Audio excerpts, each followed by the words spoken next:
नमस्कार प्यारे जंगल प्रेमी मित्रों। पिछले वीडियो में हमने ये कहा था कि 1975 से हमने बर्ड वॉचिंग शुरू किया। हाँ दोस्तों, असल में मेरा बचपन उस गांव में गया जिस गांव में लाइट नहीं थे। हमारा बहुत बड़ा बाड़ा था, खेती बाड़ी थी, नौकर जाकर थे, आजू बाजू जंगल था। उस संस्कार को आगे फिर एक इस प्रकार से एक टर्न मिला। बचपन में ही रेड हेडेड वल्चर और वाइट बैकटेल जो माइग्रेटरी है, ये हमें घर के नौकर और माँ ने दिखाए थे।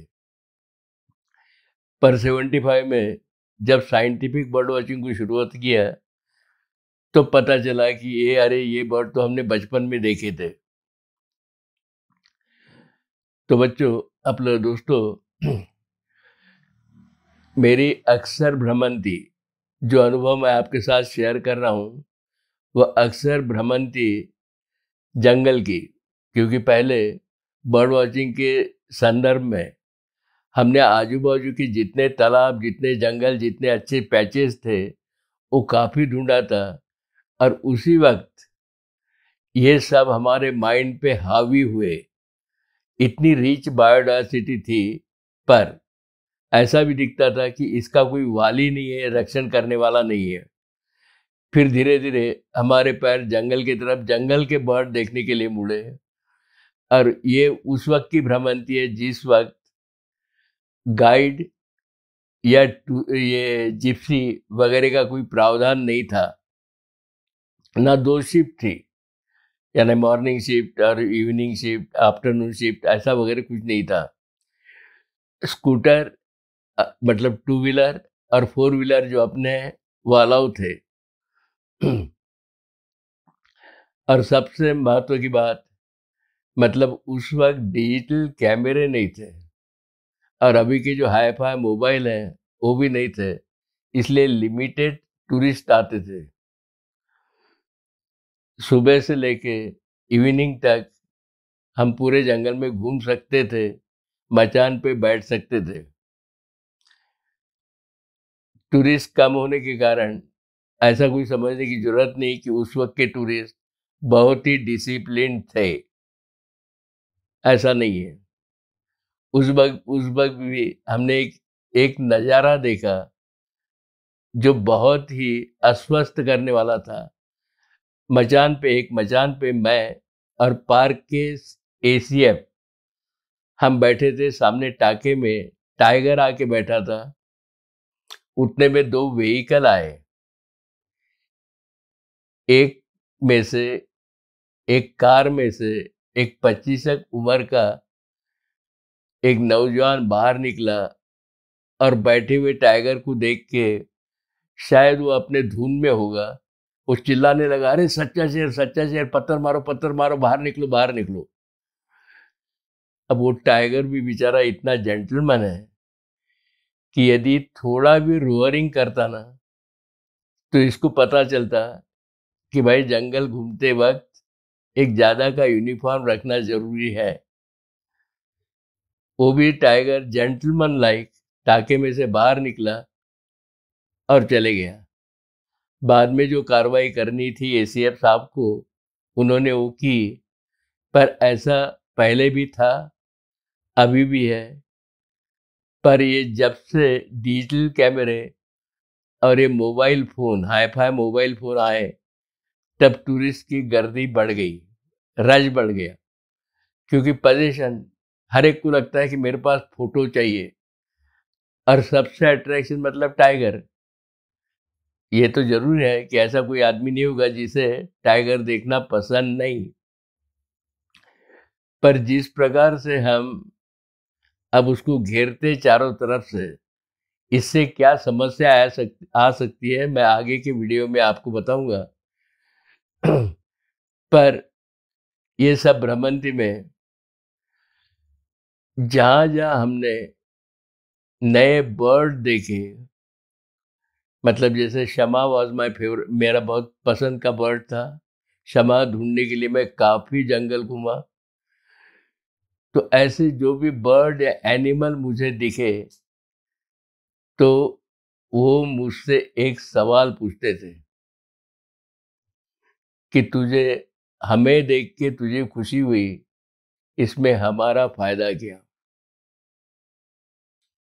बहुत ही अस्वस्थ करने वाला सवाल था कि जैसे शमा को देखा तो ऐसा लगता था शमा पूछ रहा है कि भाई तू तो खुश हो गया, अब मेरे भलाई के लिए तू क्या करने वाला है। टाइगर पूछता था तू मुझे देख के तू तो खुश हुआ, अब मेरे भलाई के लिए तू क्या करने वाला है। हमने आपको ये बताया कि ये सब भ्रमंती उस वक्त मेरी स्कूटर पे हुई। इतना ही नहीं कि अपना जो पेंच है, महाराष्ट्र का पेंच, ये 89 की बात है, तब महाराष्ट्र की पेंच की चेक लिस्ट नहीं थी बर्ड की। तो हमने यहाँ तब के जो साहब थे उनसे रिक्वेस्ट किया कि भाई चेक लिस्ट नहीं है, बेसिक तो चेक लिस्ट कुछ चाहिए। तो उन्होंने हमें परमिशन दी और 89 में भाई दूज के दिन रात को हम 4 लोग 2 स्कूटर पे निकले और 4 दिन दिन रात हम उस जंगल में घूम के एक्चुअल जो बर्ड देखे उसकी लिस्ट फॉरेस्ट डिपार्टमेंट को सबमिट की। असल में वो चेक लिस्ट हो ही नहीं सकती, it was the reference list only. Check list के लिए तुम्हें साल भर तीनों सीजन कवर करने पड़ते हैं। अभी हमने जो एक्चुअल बर्ड देखी उसकी लिस्ट थी, उस पे फॉरेस्ट डिपार्टमेंट ने एक बुकलेट भी बनाया जो आप अभी देखेंगे।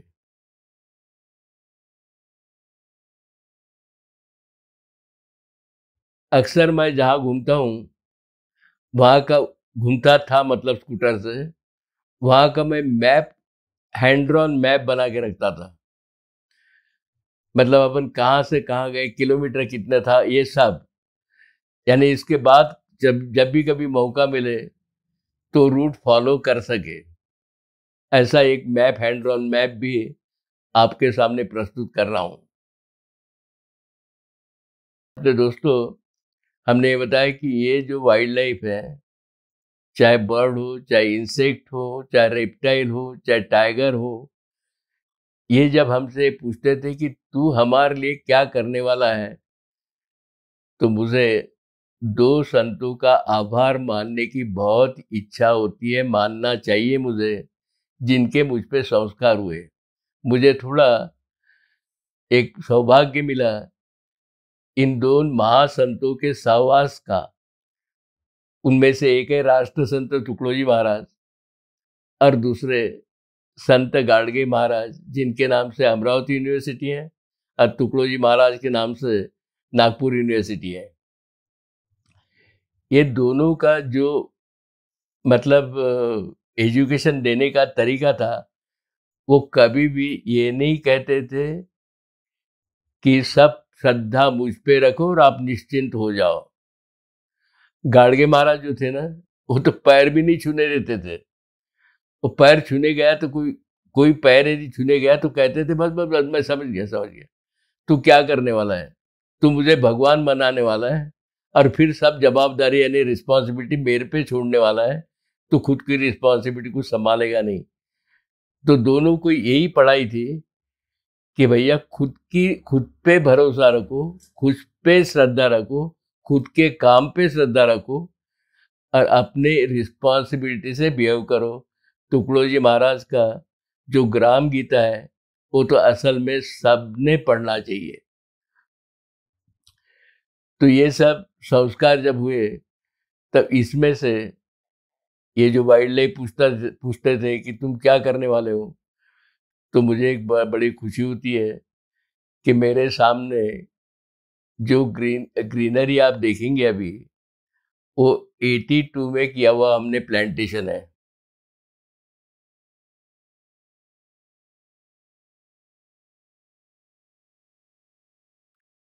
दूसरा, सोनेगांव तालाब नागपुर का जो ऐतिहासिक तालाब है, ये सब बचाने में 30 साल का संघर्ष जो किया,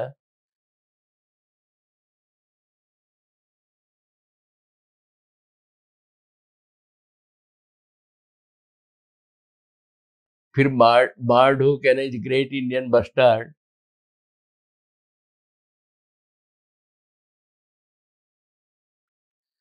इसको बचाने के लिए हम जो इतने सालों से काम कर रहे हैं, इसमें मैं बच्चों को बहुत बहुत धन्यवाद दूंगा, स्कूल बच्चों को, कि मेरे से वसुंधरा संस्था के जो बाल सभासद थे स्कूल के बच्चे, इनका काफी योगदान रहा। इन्हीं के माध्यम से मैं ये सब कर पाया। सोनेगांव तालाब का आंदोलन भी इन्हीं के माध्यम से शुरू किया।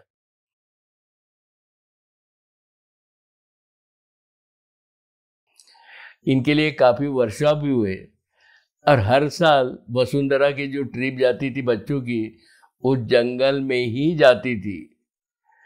अभी भी कभी कभी वो जो पुराने बच्चे हैं, वो सब पुरानी किस्से जब हमें कहते हैं, बताते हैं, तो अच्छा लगता है। जैसे अभी अभी एक नागपुर की जानी मानी हस्ती है, श्रीकांत जी देशपांडे, पर्यावरण में अच्छा काम कर रहे हैं और किया भी है, जिन्होंने हजारों पौधे लगाए।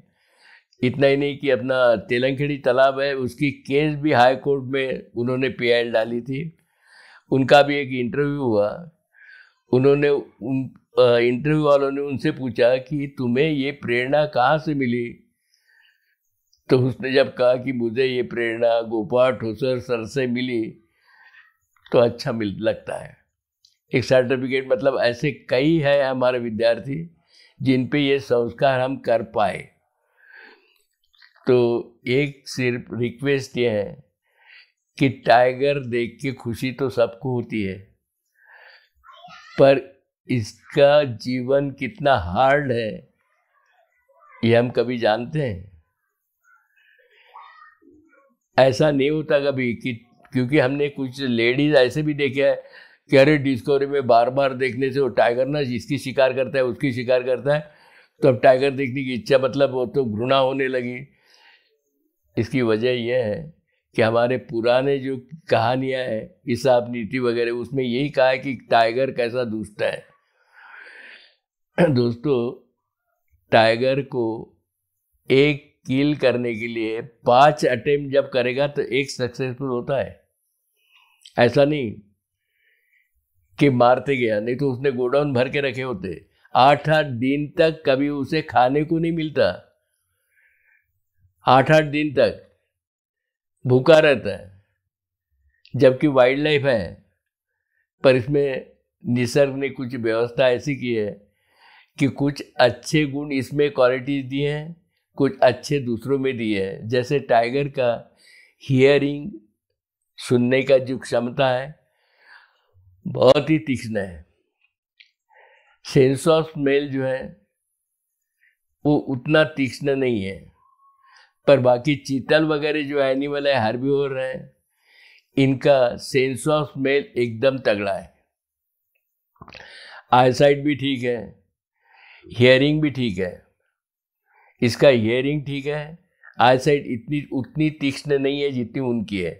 अब होता यह है कि टाइगर मान लो जंगल से निकला, तो एयर के कारण उसका जो बॉडी का स्मेल है वो काफी दूर तक आगे चले जाता है। तो आगे उस रास्ते पे जितने भी हार्बीवोरस हैं, तृणभक्षी है, वो समझ जाते हैं अरे धोखा है, वो अपने आप को दूर रखते हैं।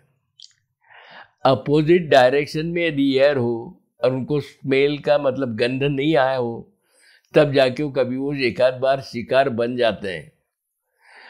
पर बहुत ही ये सब वाइल्ड लाइफ को बहुत ही कष्ट सहन करने पड़ते हैं। जैसे हमें यहाँ पे प्यास लगी तो हम तुरंत जाते हैं, पानी पी लेते हैं, वैसे जंगल में पानी उनको चुराना पड़ता है। ऐसा नहीं कि गए और पी लिए। वाटर बॉडी पे जब कोई डियर भी आता है, मतलब चीतल सांबर वगैरह जब आते हैं, तो 1-1 घंटा पहले वाटर बॉडी पे आने के लिए इधर उधर देखते रहेंगे, आजू बाजू धोखा तो नहीं है, उनकी जान खुद को बचाना पड़ता है। तो ऐसे बड़े हार्डशिप में से उन्हें जाना पड़ता है। हमें सिर्फ देख के खुशी होती है, हमने ऐसे भी टूरिस्ट देखे कि जो गेट में से अंदर गए, बराबर टाइगर दिखा, अरे बस बस हो गया हो गया हो गया, जिप्सी वापस लेने वाले भी देखे। तो जो रिस्पॉन्सिबिलिटी हमने कहा हमें सबको भी शेयर करना चाहिए। और वैसे अभी बोलने की ज़रूरत नहीं, 40 साल पहले ही जो मुझे दिखने वाला है, मुझे बचाने वाला है, उसी को मैंने भगवान मानना शुरू किया। पेड़ पौधे हमें बचाते हैं, ऑक्सीजन हमें वहाँ से मिलता है। जितने भी हमारे पशु पक्षी हैं उनके कारण हम जीवित हैं। खेत में जो भी अनाज पकता है उनके कारण पकता है। फिर पानी जो है, पानी हमें जंगल से, शुद्ध हवा और पानी जंगल से ही मिलता है। जंगल का रक्षण ये टाइगर करता है। मतलब टाइगर है तो अच्छा जंगल है, अच्छा जंगल है मतलब पानी है। सब नदियाँ जितनी भी है तो जंगल से ही निकलती हैं, तो जंगल ये पानी के स्रोत हैं। तो इन सब का हमें बहुत शुक्रिया अदा करना चाहिए। जब भी कभी मैं उठता हूँ सुबह तो पहले तो थैंक निकलता है मुंह से कि भगवान चलो आज की सुबह देखने के लिए तुमने जिंदा रखा। फिर पेड़ को देखता हूँ तो उसको धन्यवाद करता हूँ कि ऑक्सीजन भैया तू ही दे रहा है, तू ही हमें जीवित रख रहा है। आप सोचिए ज़रा, मास्क लगाने के बाद बहुत लोग ऐसे बोलने वाले हैं कि यार थोड़ा यार सफोकेशन हुए जैसा लगता है। अब उसी वक्त ऑक्सीजन देना यदि पेड़ों ने कम किया तो क्या होगा? उन्होंने सोच लिया, मान लो कि थोड़ा ऑक्सीजन कम ही देंगे तो कैसा रहेगा। हम वेंटिलेटर पे जब रहते हैं और पेशेंट एक आधा बच जाता है तो वेंटिलेटर को बहुत बहुत धन्यवाद देते हुए, पर फूकट का ऑक्सीजन देने वाले जो है इनका कभी आभार नहीं मानते, ना हमारे माइंड में कभी आता है। तो गाडगे महाराज जो कहते थे कि भैया मेरे पैर मत छू, मुझे भगवान मत बनाओ, अंदर श्रद्धा मत रखो, मैं जानता हूं तुम क्या करने वाले हो, एक आधे को भगवान बनाने का, फूल चढ़ाने का, और फिर भगवान तू हमें बचाना। ऐसा कोई भगवान तुम्हें नहीं बचा सकता। और ये कोरोना ने अभी बता दिया आपको कि कोई भी दुनिया की महाशक्ति कोरोना से हमें बचा नहीं पा रही, कोई भी महाशक्ति, इतने हम एडवांस टेक्नोलॉजी होने के बाद भी। तो मेरी आप सबसे विनती एक ही है, हाथ जोड़ के प्रार्थना है कि ये जो निसर्ग है, पर्यावरण है, ये सही में हमारे भगवान है, यही हमें जीवित रख रहे हैं। तो जितना बन सके हमारा योगदान हो सके वो इनको बचाने के लिए, क्योंकि खुद को यदि बचना है तो इनको बचाना जरूरी है।